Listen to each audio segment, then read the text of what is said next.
It's time for the Charlotte FC podcast.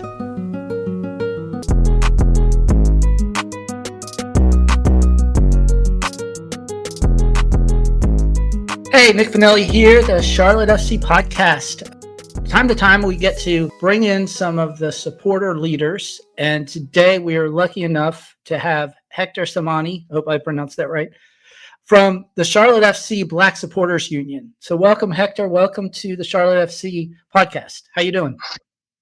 Doing very well, Nick. Thanks for having me. And yes, you did pronounce it correctly. It's Hector Samani. Awesome. So that's right. All right. So Hector, what's the story of the Black Supporters Union? How did it get started? Were you all part of the original groups that were started when Charlotte first started out almost 4 years ago? Give us a little background. Yes. So let me confess, I wasn't here when it started, but it did start again, yes, in the inaugural season when Charlotte FC began.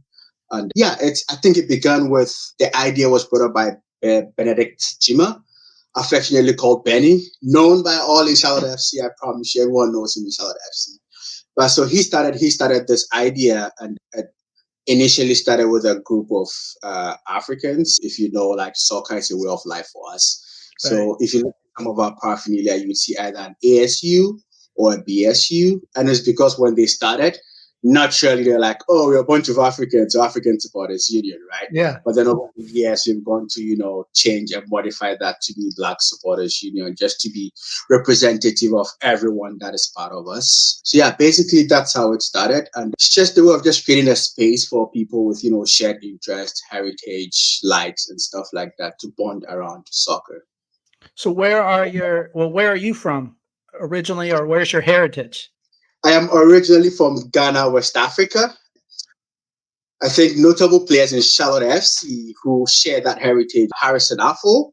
Mm-hmm. He's one of our renowned players, our national team. He used to play the left back for us. Derek Jones is also someone who hails from Ghana as well. I think currently we have Patrick Ajimai, who shares heritage because his parents are from Ghana. Right. Yes. And then we also have a couple new additions this year from the Ivory Coast. Yes. We got Wilfred Zaha and Suleiman Dolomba. Yeah, all these are all they have some African heritage as well. Yes, that's correct. Yeah, and then besides Harrison or King, we also had Derek Jones too, who was also had Ghana. Well, actually, he was born there, but he came over early. And we also currently have Yuri Tavares from Cabo Verde or Cape Verde. Yep. So it's kind of neat to see that not only is it representative on the pitch, but there's a group of people that also have an affinity to that. So tell me about what is soccer or football? Like you said, it's a big life. It's a big thing in Africa. Describe what it's like to you to either go back there and watch a match, or if someone who's never been there, like what is it like to be at a match in Africa, in especially Ghana, since and they're pretty good at soccer these days. Well, I'll try and paint the experience, but it is an experience worth experiencing. It's hard to actually describe it because it's an awesome experience. And to us as Ghanaians and Africans at large, soccer, we call it football. Right. But soccer for us is a way of life, like right from your childhood till, all the adults. It's a way of life. That is the one thing. It's almost like the only sport we know growing up. And supporting like the local leagues, the big leagues in Europe, English Premiership, Spanish La Liga, Italian Serie A, like the Bundesliga, and also like the Champions League. These are all big events for us back home. So during the weekday, for example, in Europe, when you're playing Champions League, like on a Champions League night, on a Tuesday night or a Wednesday night, every soccer center is packed to the brim. Sometimes it feels like you're actually in Europe watching a soccer game, but then you're actually in Ghana, far away. And that's how much we love the game. So every Ghanaian, in addition to, and I think I can say for like African at large, in addition to having like your local team you support, there's one team a Manchester United, a Chelsea, Right. or a Bayern Munich that we all follow, and like we follow it as if we, I don't know how to, just like the local team, like Right. every day, team updates, players, transfer, and it's amazing. Yeah. Yeah. So to us, just the way of life, and everyone is, a soccer fan in Ghana. So how do you meet, or, how do you get the people that you kind of have an affinity with and know, like, oh, this is, I guess, how do you know, like, hey, did you grow up in this area? Getting to talk to them about being a soccer fan or a football fan from Africa, but also living here in Charlotte, because there's a large community from Africa in here. Not only that, but there's also a lot of Black Americans who follow soccer. So I know your whole group is meant to kind of bring everybody together to have kind of that kind of shared experience. So how do you reach out and find these people to join your group? That is true. I mean, again, that's one of the purposes why we decided to, come together as like Black supporters. Like Charlotte has a diverse like group of people who are not native here, whether nationally or internationally. So yeah, that is what we're trying to do, bringing people together with shared interests, and celebrate soccer, especially for people who soccer is kind of like a way of life for them. We try to celebrate it in a way that is familiar to us. And it's interesting you ask, how do I meet them? Because as a Ghanaian, due to the kind of history we've built in soccer, we have a couple of notable players. And sometimes it's funny.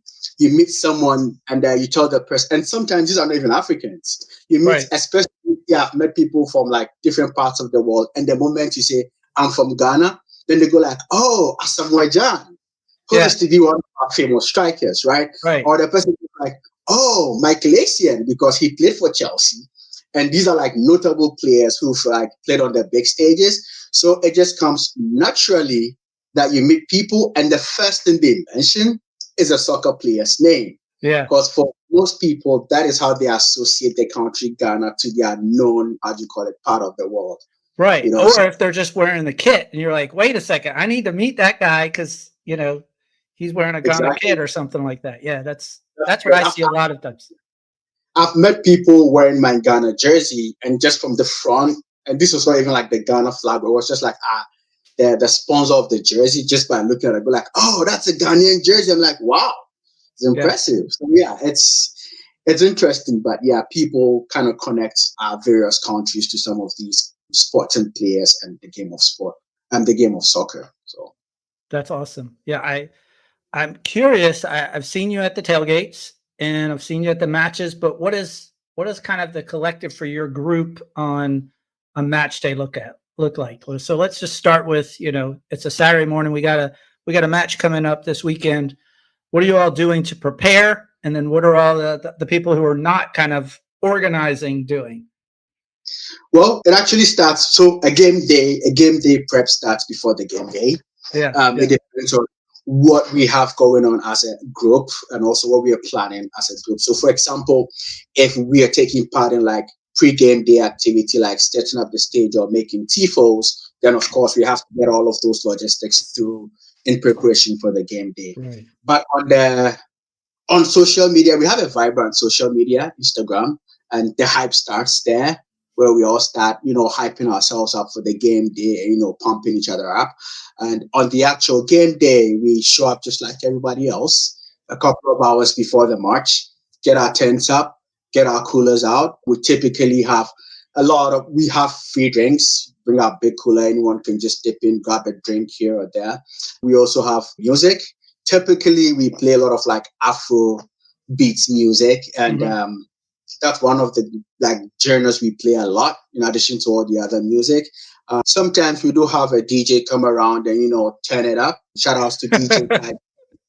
Yeah, he's part of us, and he's always there for us when we want to like turn it up and turn it into like light up the fire. He right. comes around and gives us a lot of love. We also have, like I mentioned, free drinks. Like this past Saturday, we had one of our sponsors, Celsius, show up and then give out a lot of drinks and all of that. So yeah, that's how a typical day is like. And also sometimes, depending on So, for example, because we have that African or Afro-Caribbean heritage, we try to celebrate people within the group. So, for example, when Ghana celebrated their independence, we planned our tailgate around the Ghanaian independence themed celebration, where we had a lot of like free Ghanaian food and Ghana flags. And there was Ghana Jollof. I don't know if you're aware of the Ghana Nigeria Jollof battle, but it's a very prominent battle on the West African continent. So like on that day, for example, we had like free Ghana Jollof for everyone. Come grab a taste, stuff like that. Nice. So, yeah, that is just now. Is this you? Are you making the food or someone else? Oh no! I mean, we got to show our best. So we try and get a caterer or someone Ghanaian-based restaurant to give us the food. That way, we are showing our professional chef, right? So, and you talk about, you said one of your sponsors, Celsius. That's also an MLS sponsor. So, how did that come about? Is it just they help out with periodic things, or is it every week? How does something like that happen for a supporters group? I mean, typically, so we were able to reach out to them through a couple of connections and, outreach within their group, because we have a group within that also tries to find people who want to partner with us, share our ideas, and bring value not only to Black Supporters Union, but then to Charlotte FC at large. So, for example, on their tailgate like this, they were sharing drinks to everybody. And that is what we're trying to do, bring value to, Black Supporters Union, right, Charlotte, and then at large. So through internal, groups, we had to make those connections, and that is how we were able to get them on board. And typically, we schedule a couple of game days where we want them to show up, and that's something nice. that internal. It's brotherly love. It's reaching out to the other supporters. It's making friends. It's not just like your group by itself. It's like you're opening up to everybody by doing that. That's awesome. Yeah, that's nice. We're one for soccer, right? Primarily because of Charlotte FC. So it's for all of us. Just share that camaraderie together. That's neat. Now you talk about music that you play at the supporters, but what about the African traditional musics that we hear and see all the time? What's up with that at the Charlotte games? We got other people playing the drums. Where's the African music? Well, I would say it's in the pipeline. Okay. Okay, so if it's in the pipeline, what is it that you would like? Like, ideally, you're like, this would show or this would represent what we're doing. What kind of instruments and things would you have? So when it comes to instruments, I will not say it's 100% not shown. I know they do have like the gong that's there and all of that. But again, we do not have people currently who can play those drums. And also, from my understanding, to be able to get some of your chants on the drum line and stuff, it has to go through a couple of processes, approvals, and trying to make everyone familiar with that. So that is something currently we haven't looked into, but it's worth definitely looking into to create that kind of diversity we're trying to promote as well. So yeah, that would be great. I'd like to see that. Yeah, and if there's anybody out there who's who can play those instruments, go ahead and get up, Hector. Come on in. Yeah, even if it's for tailgating, you get to have some fun. Yeah, jamming. That's where the fun begins. Yeah. What type of things do you all do when it's not necessarily a home match or something like that? Do you all gather for like watch parties? Do you do other things together that are not necessarily Charlotte FC focused? Yes, we do. Primarily we start with the Charlotte FC stuff, promoting the camaraderie, whether it's through partaking in making tifos for Black Excellence Day or the Charlotte Supporters Union games, which we've taken over the years. Do you have a favorite? Do you have a favorite tifo that you all made? Oh, I think my favorite will be what we made 2 years ago for the Black Excellence. Okay. Yeah. Yeah. That was one of my favorite actually, because there was there was a lot of camera favorite, not because of the tifo design and everything, but the earnings that went into creating the tifo, the people that came around, the fun we had in creating the tifo. I really loved it a lot. And yeah, I really encourage everybody to do that. That's a fun thing. I did a whole episode on how tifos are made, and it's just like you said, it's a long, hard process, but it's very rewarding to see what you did together. exactly, and it's like everyone is there because they're interested in making the tifo, and it's fun. I think it's one of the highlights of like being part of Charlotte FC as a whole, and I love doing that. Unfortunately, this year we won't be making a tifo because a tifo for Black Excellence, particularly Right. because we don't have any home game in Yeah, we the got month. a long stretch here with a lot of away games. It'll be a long drop home games, man. Yeah. So how are they going to hook up? Are you all going to have watch parties during all these road matches? Yes. We have organized ones. We have organized a couple amongst ourselves, but we also collaborate a lot with South Charlotte FC and South Charlotte. Yeah. South Charlotte Supporters Group. Pardon me. South Charlotte. They're right next to you in the. Actually, we are more like twin brothers, so we always like to watch party with them as well. Nice. So there's that collaboration that also goes on outside of just that small space we do. So that's one of the things we do. Other activities we tend to, so within our Vibrant Supporters Group, we tend to like share Afro-Caribbean like activities that are going on within the city. Maybe there's an artist coming into town. Hey, do you know this guy's coming into town? Like, oh yeah, let's show up. Some people come together, or sometimes as a group we come together to run, to hike. Also have events where we invite each other to come around to share that again. That's space for all of us to share the one camaraderie and also interest and create that community for each other. Nice. So before, like you said, you weren't here when Charlotte FC started necessarily with either the group, but what were you doing prior to Charlotte FC becoming a club, and what was your kind of football world about? Well, were you here in the States then? Oh yes, I was in the States, and I had just moved out to the Charlotte FC, Charlotte metro area from the Midwest. And like I mentioned, growing up, football is not a past. It's not like some hobby you just go watch, or it is a way of life. So prior to Charlotte FC, I was a soccer fan. I am a soccer fan. Like soccer is just a way of life. You try to watch your EPL games on Saturday or your Champions League during the week. So your teams. My team, one team. I just have one team. Different leagues, people might have different teams. Besides Charlotte FC, what are your teams? I'll take that, but I have two teams. Okay, see? One is Diaspora, which will be Liverpool FC. You never walk alone. And then, of course, my home team, Charlotte FC. Nice. So, for me, moving out here when Charlotte FC started, it was just natural that, come on.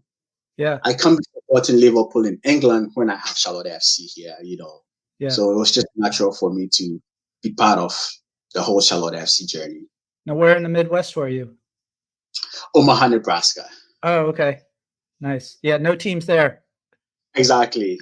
So for me, coming down here and realizing that there's an MLS team, it's like, come on, just join right into it and, enjoy the game of soccer. So nice.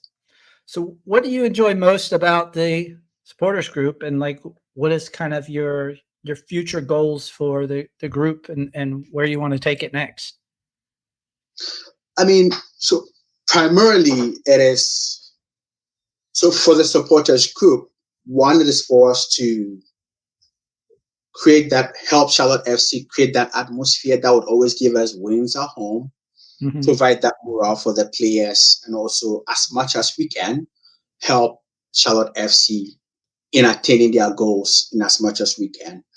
For we the supporters group, in addition to just enjoying ourselves and enjoying the game which we love best, which is soccer, we also try to create that space for us. And as much as possible, we are trying to make sure that it is a space where everyone can come and enjoy, celebrate the game of soccer. Lately, beginning to see a lot of people show up who are like, I just moved out into the area. Oh, I just moved out into the area.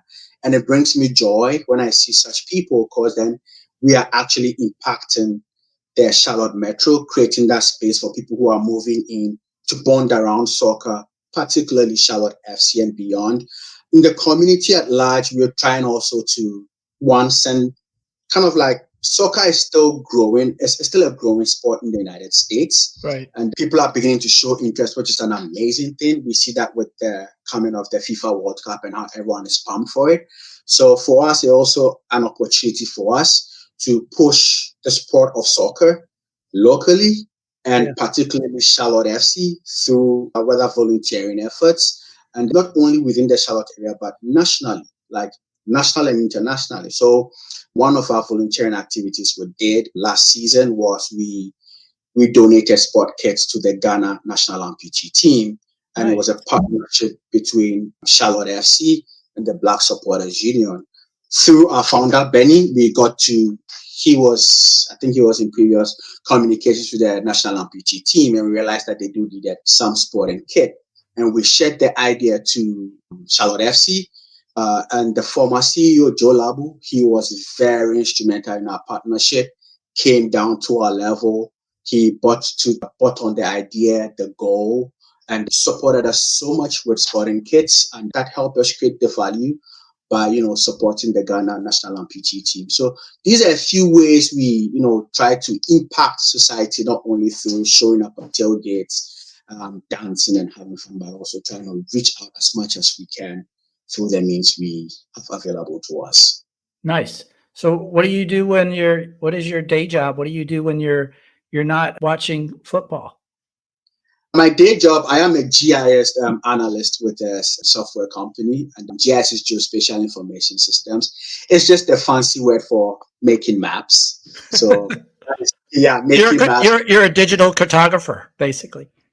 Yes, that is it, and that is what mapping is now. Like lately, everything is digital. So, right. I work with the software companies that is behind all of that digitalness we are seeing as it relates to making the maps, setting up the architecture for that, whether by we also like providing the service, like using the map to us, we are just putting in a map, but to other people, you are using a service. So just work with a company that is at the back end of all of that. That's awesome. That's got to be fun. Were you doing that when you were in Omaha, or was this something new when you got to Charlotte? No, so I have been a geography student since high school. So it is a branch of geography which I'm doing. So I've been doing that for a while now. Nice. Yeah. Love geography. All right. Well, the last part of our show, we call it stoppage time. It's just some quick questions for you. It's stoppage time. First one, do you have a favorite personal ritual? Something you just do every day? Oh, it's got to be prayer. Okay. Prayer. Staying connected to my God and making sure that, because He's got me solid, grounded in everything I do. So every day I just got to talk to my God and say thank you. And I look forward to the day ahead. Awesome. And do you have a unplugged activity, something that you just do that gets away from any technology and stuff like that? Because you're probably like me, we're on a screen most of the day and you're like, I just need to get away from this. What do you do? Yeah. For me, my go-to is walking or running. Yeah. Because that keeps me, outside, because I'm an outdoorsy person. Mm-hmm. So walking or running really just gives me that kind of peace I need. And I usually don't have like headphones on or anything. And if I have if I have the way, I would do it in probably in the outskirts of town. Yeah. Like typically go out to like the remote areas, because that is very peaceful, walking in nature, listening to nature, just kind of like refreshing yourself. Yeah, you talked about doing the hikes, like some of the groups go that. That's probably pretty fun because you can be all quiet, but do it together and have that shared experience. It's an amazing experience. It is an amazing experience, yeah. Anything about the Charlotte area, things remind you or the people in your group of home? Particularly the restaurants and the restaurants one. I mean, the one thing that connects you to home is always food. Yeah. Once you smell the traditional food, you go like, gosh, I feel like I'm back in my mom's kitchen. Or, so like particularly the restaurants that are around, there are a couple of like ethnic restaurants around, whether it's a restaurant, it's a Nigerian restaurant, it's an Ethiopian restaurant. That is the number one. Two are the activities, the Afro-Caribbean activities. There are actually a couple that goes on in the city per weeks. Like there's always some activity going on somewhere. You go there and sometimes you just forget that you're in the States because you're just all vibing over like African stuff. And if you're Ghanaian and you meet a Nigerian, it's just a banter because you guys are trying to help one another in every way possible, whether soccer or food or anything of that sort. Very competitive, I'm sure. Oh, exactly. We love each other, but we hate each other too. Yeah. Do you have a go-to snack when you're watching a match, whether it's on TV or at the match itself, that you just got to eat? You just like. Unfortunately, when I'm watching a game, I'm locked in the game. Yeah. Even if it's a TV, like you don't have anything, like you're just like. You're screaming at, so when it's a TV, you're screaming at the TV and trying to talk to the players through the TV, right? Right. My go-to snack will probably be peanuts. That's something I can nibble on. Yep. Have you ever had the boiled peanuts that they have here in the South? Do you know what I'm talking about? Oh, yes. Do you like those? Or no, you like the more the crunchy kind? It could be better. I actually love like raw peanuts, actually. Those ones, I don't know why. Probably because I grew up on them, but I love the raw peanuts. Nice. All right. This is kind of a different question. What design impresses you more, interior or exterior? Interesting. I would go with the exterior because I'm an outdoorsy person. So I would go with the exterior. I love myself like paintings of like a downtown somewhere I have no idea about, a skyline or some like huge landscape. Yeah, I am an exterior person. Exterior design. Yeah. Do you find starting a project or finishing one more gratifying? Interesting. I think finishing is more gratifying. Yeah. We live in a world where everyone has like every day you have so many ideas. So starting becomes easy, but I find finishing it more gratifying because you get to see the output of what you started. Yeah. And the output from like conception, going through the process, all your ups and downs. So you get to see the output. That one in itself is gratifying. And secondly, you also get to see the impact it makes to people who are either using, consuming, or being touched some way by the output you've made. And that is, it's a wonderful experience. For me in particular, when I see people being impacted by something we've started and that's become useful at the end, watching people, enjoy it, it's a satisfying moment. Yeah. Right. So Hector, where in the world would you want to watch a match that you've never seen one, but you're like, I need to go to this stadium and watch a match? Anfield Road. Anfield. Yeah.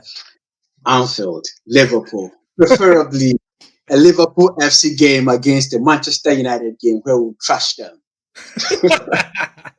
Awesome. All right. Last question. If you were a current player on Charlotte FC, what player would you most be like?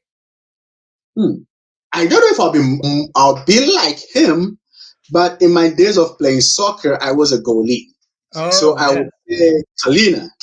But I don't know if as finesse as he is and very good as he is, but I think he'll be the closest that I'll probably, Do you tend to watch him more than you watch, like, because a lot of times when you're watching a match, you're watching the whole thing, but you're also like watching like a certain player. Like you can just focus in on what are they doing, how are they doing things. Do you tend to kind of stare and be like, okay, what's Kalina doing at this time, or do you kind of just look at everything? I try to be involved in the game and just watch everything, but I'm very particular and I notice Kalina when he's involved in the game. But typically I'm more like overall, because like a soccer person, you should be able to analyze the game and understand what is going on all around. So yeah. What's your favorite thing at the Charlotte FC matches to do? Do you have a moment that you're like, this is the best moment of our whole like ceremonies that we do at the matches? Or maybe there's something when a goal is scored or something else happens, just certain areas that you're like, this just fills me. And this is just for me, but I think watching the Charlotte FC games on a game day like a Saturday for me it's a whole experience. Yeah. And it goes to beyond the game. It starts from right outside of the stadium to it. So for me, that whole experience is amazing for me. Being in the stadium and cheering them up, whether we are losing or winning, it's a fantastic experience. Like this past Saturday, for example, I know Patrick Ajiman's family was in town. And instead of just going to the game to watch it, we're able to have them to like experience that whole Charlotte FC fan base experience, right? So like they were there at the tailgate, and I was very excited when I saw how happy they were to see how we are celebrating Charlotte FC, Yeah. and also the individual player. Not only as Black supporters union, like all the other like supporters group were like, oh, this is their family, and they made them feel at home. I know like South Charlotte had like Patrick Ajima paraphernalia, Mhm. and it was fun for them. They joined the match, and then they go to the game, and that is what I feel when I think about like Charlotte FC game day. It's that whole experience, right from the tailgate, the camaraderie, the match, then to the game. Then there's a goal, then someone poured water on you. It might be uncomfortable, but it's part of that experience. So Yeah. for me, just that holistic experience is just amazing. That's awesome. Well, that's a good one to end on. Thanks, Hector Samani, for being a part of this podcast and leading the Charlotte FC Black Supporters Union. Any last words for people to follow, find your group? What do they need to do? Thank you. I'll start by saying thank you for having me on to share Black supporters, what our goals and visions, and a few interesting stories. We have a website, blacksupportersunion.com. You can find a lot of information there. But we are very vibrant, very responsive on our Instagram page, where it's Charlotte FC ASU. So one word, Charlotte FC ASU on our Instagram page. Give us a like, and you can join our group, and come join the family. Sounds good. Thanks, Hector. Appreciate it. Thank you, Nick. Great stuff from Hector there. Just another good example of how the community, the Charlotte FC community, people from all walks of life come together to enjoy the shared experience, not just on match day to make it an amazing experience in Bank of America, but at watch parties and doing other things and just bringing people together. And this is just a great thing for not only our community, but for just all humanity. It's a wonderful thing, and I'm glad I'm a part of this, and I'm glad that you guys are a part of it who's listening. It's just an amazing thing. Hope you enjoyed this episode. Make sure you follow, rate, and share. And as always, thanks for listening. Until next time, enjoy the day.